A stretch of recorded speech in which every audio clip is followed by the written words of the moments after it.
Congratulations, Papa. Papatayin tayo yung chat. Our dear cameraman would like to request that you stand. Okay, so first, congratulations kasi parang kami nanonood ng movie kanina. So, Yung na-comment mo, di ba, chat, kanina? Dapat, parang di ka pwedeng tumayo. Yes. Sa yung texture na pinansin nyo, Vix, di ba? Pinansin nyo kanina, yung camera, parang iba, di ba?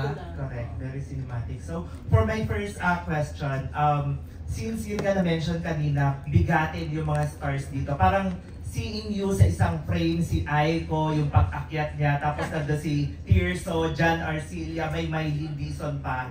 Sa ganitong phase ba ng career mo, parang may kaba ka pa rin ba? Oh yeah, I wanted to address that. I'm sorry. That was asked.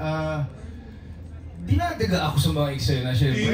Oo naman. Alam mo, that's one thing good about our craft. As long as you feel that you are always a student, there's always something that you can learn from what you are doing. And that's what I feel with doing this show. Yung takot ko, yung kaba ko, yung nervous ko doing a scene, I pray.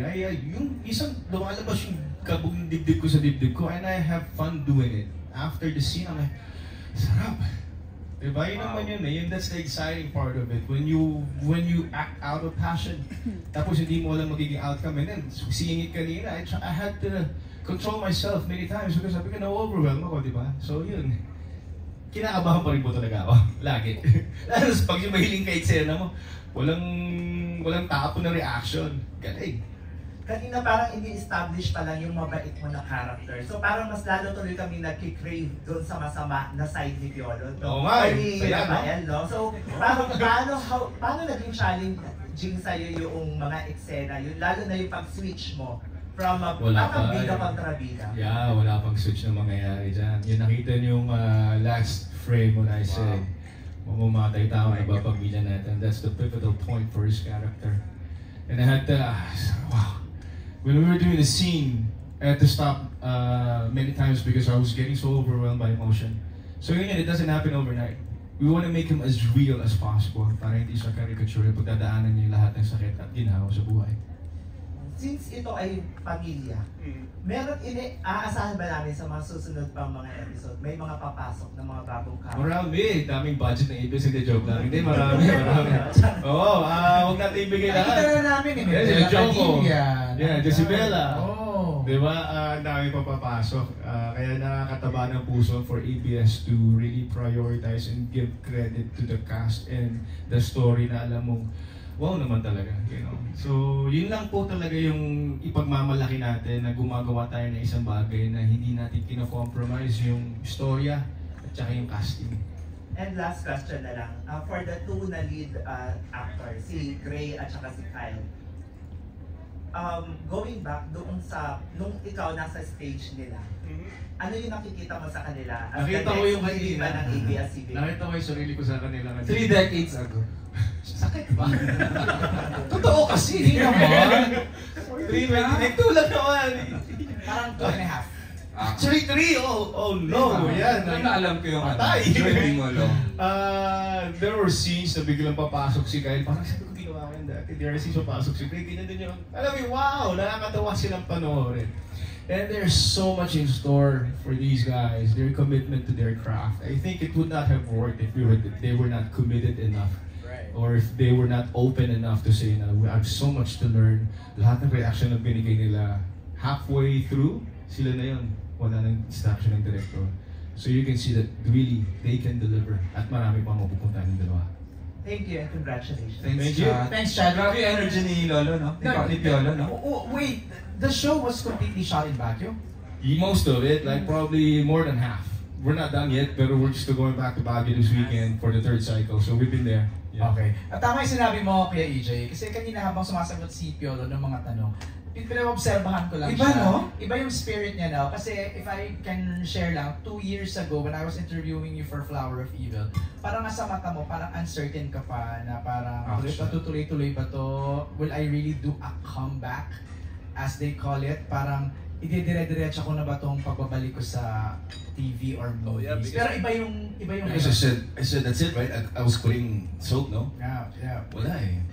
Sucker tayo for good stories, saka mukhang pera. I mean, gusto ko lang nagtatrabaho, gusto ko lang may ginagawa. Tsaka paano ko makakahit? Pamilya sagrado ka nga talaga. Sa character ka. Iba. Sabi kasi ni Tito Dayo nung pinitsa sa akin, so Tito Dayo, ilang episodes to? 100. Sige, let's go! Wow. Let's go! Okay, next question. Yes, we have our next set of questions will come from Richard Paglikawan of Lionheart. The Lionheart guy! Hello, The hello. Lionheart. I follow you guys. Papa P, good afternoon. So, yung question ko kasi parang naging trend sa kahit sa Hollywood na parang yung mga meeting idols gumagawa ng mga roles na mga kontrabida, pero later on parang nagiging fear ng mga viewers na parang sila yung ina-idolize na kahit negative yung kanilang portrayal ng character. Yeah. So, ikaw ba, Papa P, as an actor, may reservations ka ba dun sa paggawa ng role na to? And may fear ka ba na i-idolize din yung character mo? E paano mo i-handle yun? Well, thanks for that. Actually, that's the reason why I said the same answer a while ago. Wherein there has to be redemption for the character. He can't be bad all the way. That's why I'm excited for the journey of my character, because he starts out bad, but through the journey of his story, he's gonna turn into good. So it has to have redemption. If there's no hope, then let's do not do it. That's my mantra in life. If I'm not gonna learn anything from your film, from your story, which would make me a better person, a good person to say the least, I won't do it. I won't even watch it. I won't recommend it. That's why all my films, mamatay man ako in the end, there's redemption for the story or the character. But it has to end on a good note. Thank you. Thanks, Papa P. Ito na lang, ikaw ba personally, may mga gusto kang, or may mga nakita kami na ikaw mismo yung nag-suggest na gawin? Mabait naman yung mga director ko, tsaka yung mga writers na, you know, when we have suggestion or kung nagko-collab kami, how are you gonna take it? Si Direk Lau, ibigyan ko ganito, tapos sabi niya, Peach, parang mali, parang gawin mo to. Okay, Direk. Tapos si Direk Ando, sabi niya, okay, di ba, tama? Pag hindi ko nagagawa, sabi niya, okay, gawin mo ulit, ganun. So, as long as you're good with collaboration, you're open, I mean, we suggest and they also suggest, and there's always room and space for talks and, you know, as to how we can attack a scene. So I think I've reached that point in my career wherein my director would talk to me and discuss with me how they want to do it, because of course, ang dami na nagawa mo. You want to be able to diversify and make sure na hindi pare-pareho. So I always listen to my director and whatever I can suggest, pag-uusapan. Thanks, Papa P. Thank you. Iba talaga to. Thank you, MJ. Richard. Jay, may babasahin ako. May mga tanong ako dapat kay PJ, kaso lang.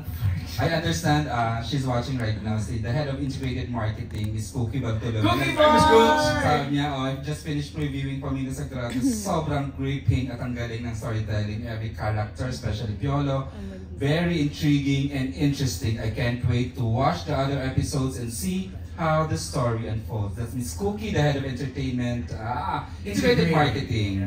Galing. Thank you, Miss Cooks. Miss you. Alright. And MJ tuloy, Aaron. Our next set of questions will come from Nas Tavares. of- Si Nas ba yung maganda ba? Or Pelikula Mania. Cinema Bravo? Pelikula Mania. Pelikula Mania, sorry. Wala Wala akong tumama doon eh. Dagdag lang sa Kasi Jonel pala eh. chat earlier. How comfortable are you doing yung mga masasamang bagay? Super naman, artista ka, dapat open ka to things, hindi lang yung mga good things. Ako kaya nag-enjoy. Liberating in a way na... Definitely. When I did Malyari, sabi ng director ko, make sure, kuya, after this, magpagpag ka. After nung shooting namin, diretso ko sa stage, nagko-concert ako eh. Yun yung pagpag ko. So, dito, I enjoy being a character because hindi naman po siya nagbubuhat ng mababait akong tao eh. Hindi ako palaaway. So, pag gumagawa ako ng mga ganitong character, nai-enjoy ko talaga kasi pagmumura, tapos nagagalit ka, nagsisisig ako, nagwawala ka. Hindi ko kasi ginagawa sa totoong buhay. So, I have fun doing it. Yeah. Oh, wow. Saan po kasi ako? Joke lang po. Hindi kasi hindi talaga ako yung nature ko ba, hindi ako palaaway. Sabi ko, pag nagalit ako talaga, pipigilin ko yung sarili ko kasi alam ko yung kaya kong gawin, di ba? So, I'd rather not. So, pag gumagawa ko ng mga istorya, character na ganito kasama, wow, let's go! ano yung mga issues and mga themes sa Pamilya Sagrado na sa tingin mo importanteng mapanood ng mga manonood ngayon? Lahat. From the hazing. You know, this is a brave concept to begin with. Watching hazing, we've always wanted to do this, and now we have it. And lahat ng complexities na pagdadaanan, hindi lang ng politika at pamilya at ng society, itataran ng Pamilya Sagrado. Thank you. Thank you, Nas. Aren't you worried na baka may matamaan? Ganun talaga ang storytelling. Kung manatamaan ka, guilty ka. While this is fictional, It is fiction, that's the end of the day. Right. At the end of the day, kung sa tingin mong pinatatamaan ka, I'm sorry, but this is pure fiction.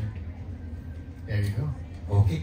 Before, may second part tayo, di ba? Pero may isa pang solo question for Papa P. Si Miss Anna ng news, gusto magtanong? Ana Cerezo. Oo, Ang pretty, kasamahan sa pretty. news. I know.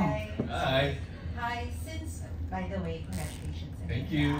How would you address lang din, since issue talaga yung easing paternities, how would this also be addressed dito sa storytelling? It's being brought to light. I mean, you know what really happens. I mean, of course, as fiction as it may seem, there are also truths to what happened during the hazing. And you know, as a storyteller, that's what we want to show for people to see and be aware of what really happens during fraternity hazing. Thank you. Thank you. So much. Ang sweet ng Ana, isang question. I know! Tsaka isang gano'n ka lang. Oo. Kung saan mapunta eh. Our gentlemen here, friends here, may questions kayo? Thank you, Ana. Si Partner, we have a question from Ken Quinto? Ken Quinto. Wow! Pamilya Pamilya Kingdom. Pamilya Kingdom. Nakakapan ako si Papa Peter. At first time mo nagtanong. Okay nga. Ever! Papa Peter, dalawa lang yung questions ko. Yung una, sa set ba, kay Gray and kay Kyle, ano ka doon? More on ano ka ba? Kaibigan, father, or kuya? Cute. Si Kyle, katropa ko talaga. Nag-workout kami everyday. Tumatakbo kami. Kasabay ko sa set. So siya talaga yung naging, because we did the ride last year. May isa kaming pelikula ginawa a year ago. Sobrang kami naging close because since after that, sabay na kami nag-workout pati sa Baguio. Sabay kami ng program. Si Gray, the thing about Gray, ang sarap, ang hirap niyang basagin at first because he was very timid and of course trying to find his way dun sa sa istorya. But once he started warming up, iba rin yung binigay ng bata. Takot kasi siya sa akin eh, and I played up for that at first. So as much as we tried to reach out to each other, we had to make sure that we are living within the boundaries of our characters para mas makatulong. Mas close to doing method, pero hindi naman kami masama sa isa't isa. It's just that he played it in an intimidated way para makatulong sa kanya. And then after that cycle, wala, tropa ko na rin. Ganun. Tapos second question ko, Papa P.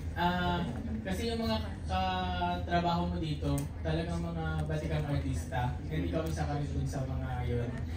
Meron ka pa bang na-learn sa kanila, natututunan? Miski naman sa mga bata eh. Kaya nga, di ba, if you're a student, if you're a lifetime student of acting, kahit sino mo, matututunan ka. Kahit magaling mo, hindi magaling. Because pag may binigay na natural yun, mas makakapulutan mo ng lesson yun. Or, ang sarap kasi when you're drawing from your emotion, alam mo yung respeto ng isang tao sa craft niya, brings out the best in him.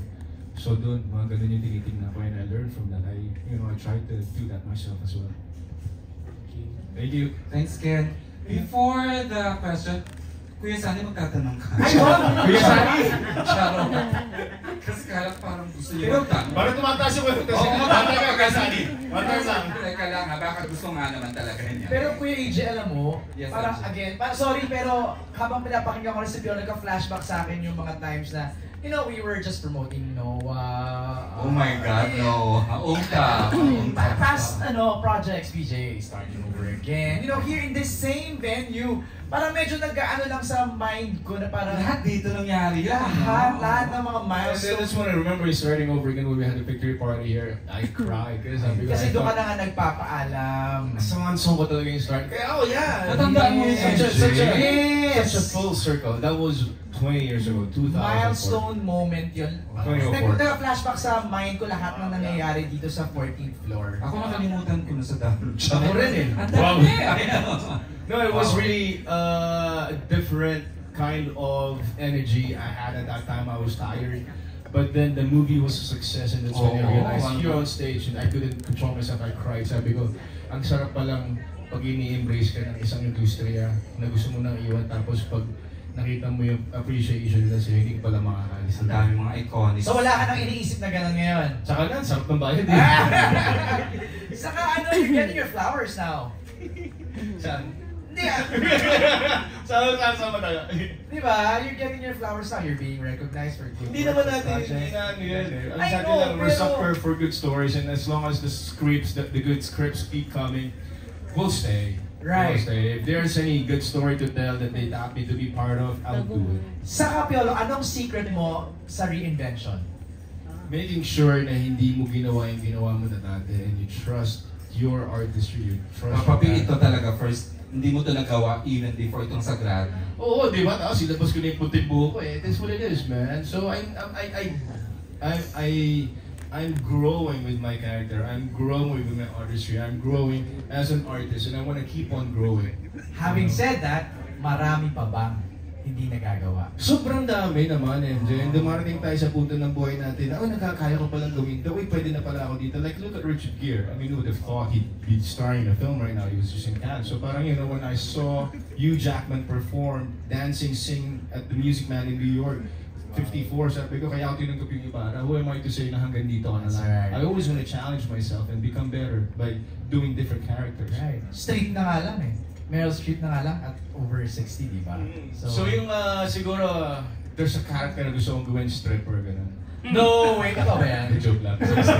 Sobrang naman, MJ. Yung hindi Sabi mabiro. mo, hindi ko nagagawa. Di ba? Let's cross the bridge. O sa mga At 40 producers plus, na nakikinig. Pag may 50 at 50, no? Uy, magandang angulo yun ah. Ewan ko dyan, mga joke lang yan. Joke lang. Hindi na mabiro. Ay, mami. Jokes are happening. Joke lang. Okay. And for the last question sa segment na to, Aaron. Yes, our